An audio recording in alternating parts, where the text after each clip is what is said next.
So my name is Chris Mooney Singh.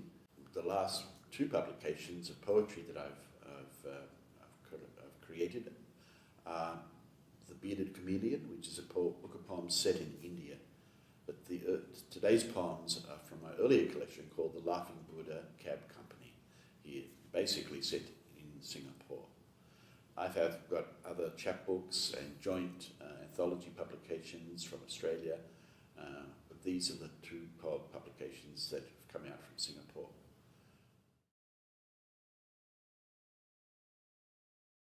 I like to think that my poetry is always looking for the light that shines through the fabric of things. It sounds a bit of a cliche maybe, but it's true. I feel that within our ordinary daily lives, my daily lives, whether getting in a cab or whatever, I'm always interested to see, what is behind, the screen or under the surface of things.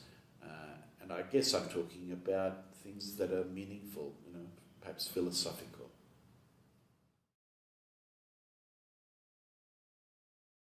Poetry is an amazing thing. I can remember an experience when I was about 21, reading a poem by South American poet Cesar Vallejo, and it was a poem that's very strange, very odd, and I read the poem and I just found it turning my body into electricity. It was an extraordinary thing with bolts of electricity charging up my spine, and I thought, wow, that's poetry. Can I write something like that?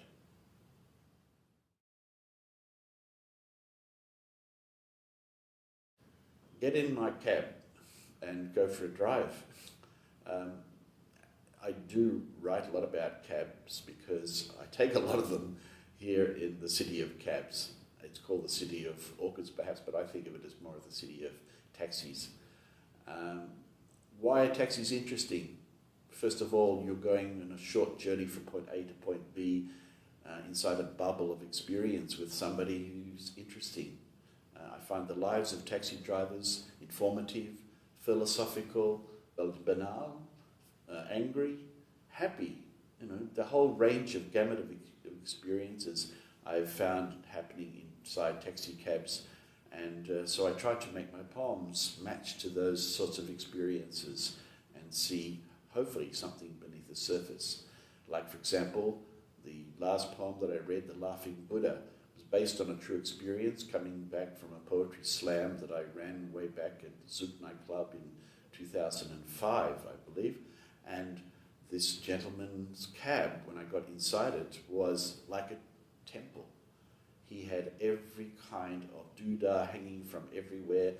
He had icons beyond icons. He had incense smells. He had beautiful, sense of an inner life that was happening inside his cab.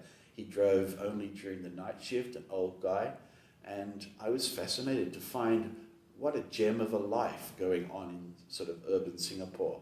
So that's the sort of thing that thrills me about writing, and maybe that's something that readers can look for in my work.